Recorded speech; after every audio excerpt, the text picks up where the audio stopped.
Integer properties. This is one of the test's favorite questions to ask about, the integer properties. So in this module, we'll be talking about all the properties of the integers. And of course, the integers are the non-fraction numbers. They include all the positive numbers, positive whole numbers, 1, 2, 3. They also include 0 and also negative whole numbers, -1, -2, -3, all that. That's the set of integers. And that's a good term to know, incidentally. The test will expect you to know what an integer is. In fact, most of what we'll discuss in this module concerns only the positive integers, the ordinary counting numbers, 1, 2, 3, 4, 5, 6, etc. So these are two specific categories of numbers we'll be focusing on in this module. Now, of course, the test includes all kinds of numbers other than this, but we're going to focus right now on these.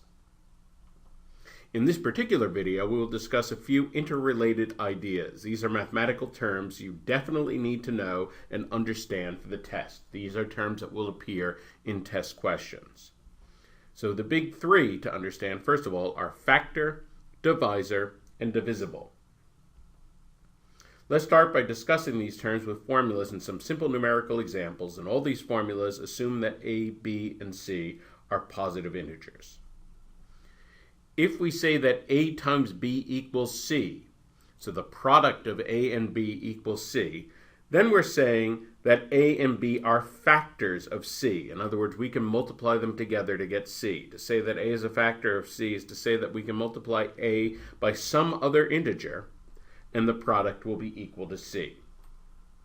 So, for example, 3 is a factor of 6. 25 is a factor of 100.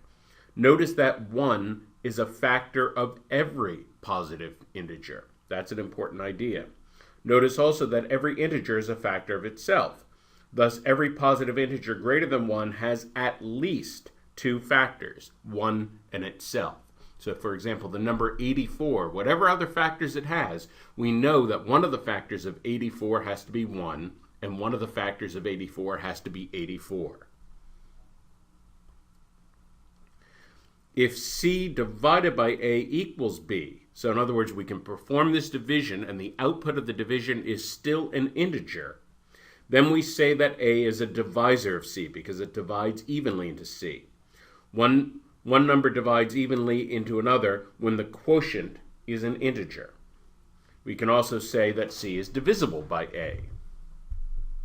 Notice there is absolutely no difference between factor and divisor. These two words mean exactly the same thing. So we use one more in the context of multiplication, one more in the context of division, but really it means exactly the same thing. Every factor is a divisor, every divisor is a factor. Thus, we have three interchangeable ways to say the same thing, and the test will use all three of these. We could say 8 is a factor of 24, 8 is a divisor of 24, and 24 is divisible by 8. All three of those say exactly the same thing. They communicate exactly the same mathematical information. And so don't be confused. The test might use different wording in different questions. Similarly, 8 is not a factor of 12, 8 is not a divisor of 12, and 12 is not divisible by 8 because the quotient, 12 divided by 8, is not an integer. And what amounts to the same thing, there is no positive integer b such that the product, 8 times b, would exactly equal 12. This raises the interesting question, what happens when we divide 12 by 8? There are two separate but perfectly correct mathematical procedures. If two numbers divide evenly, then integer divided by integer equals integer. The quotient is an integer and that's it. That's very easy. But if the two items don't divide evenly, we have two possible options, each perfectly correct. Option number 1 is to have an integer quotient and an integer remainder. So there we would say 12 goes into 8 once, a quotient of 1 with a remainder of 4. Option number 2 would be to express the quotient as a fraction or decimal. So we could say 12 divided by 8, that fraction simplifies to 3 over 2. We could also write that as a mixed numeral, 1/2, and we could write that as 1.5. So both of these are perfectly correct. You will need to understand how to employ either option but you never will have to decide which one to use. The nature of the test question will always make clear which one of them they mean. In other words, whether they're going to be talking about remainders or whether they're going to be talking about fractions and decimals as a result of division. We discussed changing between fractions and decimals in the arithmetic and fraction module in the videos Conversion with Fractions and Decimals. So if that part is unclear to you, for example, if you haven't seen those videos, I would suggest go back and look at those videos. That's where we talk about how to turn a mixed number into an improper fraction, how to turn either into a decimal, that sort of thing. Later in this module, we will discuss remainders at a greater level of sophistication. So right now, that was just a taste. We actually have a later video that are going to be devoted exclusively to the idea of division with remainders. So that's coming up. Now on another topic, suppose we had to find all the positive factors of 36. Now a test question may ask, how many factors does 36 have? There are also procedures, for example, when we get to factoring quadratics, where it's going to be important to find the factors of a number. Also, when we find the prime factorization, it will help to find some factors of the number. But suppose we had to find all the factors. Well, it's certainly clear, for example, we know 1 is a factor, 36 is a factor. Maybe it's clear that 2, 3, and 4 are factors, 7 is not a factor. We could kind of go haphazardly, but there's actually a system we can follow to find every factor. The easiest way is to list the factor pairs, the pairs of numbers that have a product of 36. So the first pair I'm going to list is 1 and 36. Those are clearly two factors. 1 is a factor of every number. 36 has to be a factor of itself. Well, 2 goes into 36, so that would be 2 times 18. That gives me 2 more factors. 3 goes into 36. That would give me 3 times 12. 4 goes into 36. That would be 4 times 9. 5 does not go into 36, so we'll skip that. And then we get to 6. Well, 6 times itself, so we stop with 6. Once you get to a number, if you get to a number times itself, or you pass and you reconnect with one of the numbers you have earlier on the list, something like that, then you know you're done. So now we know, we are guaranteed that we have found every single factor of 36. So we don't count 6 twice. Notice that 36 has 9 positive factors, including 1 in itself. And so the procedure, again, you just list them in pairs, you skip the numbers.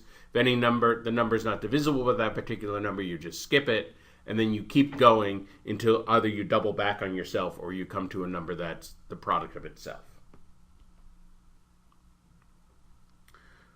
For small numbers, numbers less than 100, we can count the positive factors simply by making a list of factor pairs. We will learn another more efficient technique for larger numbers later in this module. So for example, the test could give you a number like 12,600 and ask you to find how many factors does this have, and it would just take far too much time to list all those factors. It would take like 10 minutes to make a factor list. You wouldn't have time to do it on the test. Later on in this module, we'll actually talk about an incredibly efficient procedure, and we'll actually use that particular number, 12,600. We'll find the number of factors in it very easily. So don't worry about that now. Just know that for numbers less than 100, you can just make the list of factor pairs. Finally, a note about negative integers. I've been focusing mostly on positive integers here. Technically, it is true that both positive 4 and negative 4 are factors of negative 12. Both positive 4 and negative 4 are divisors of negative 12, and negative 12 is divisible by both positive 4 and negative 4. It's true that every positive factor, for example, 36 had 9 positive factors. We could just put a negative sign in front of them. There'd be 9 negative factors also. So usually we're not as concerned with the negative factors because they're just repeats of the positive factors, and that's why the test almost never asks about that or expects you to know it. But technically, factors and divisors could be negative, and that is something that we may have to watch out for on a more advanced question. In summary, we talked about the interrelated ideas of factors, divisors, and divisibility. We talked about options for division that don't come out even, remainders versus non-integer quotients. Remember, remainders we'll be discussing in much greater detail a few modules from now.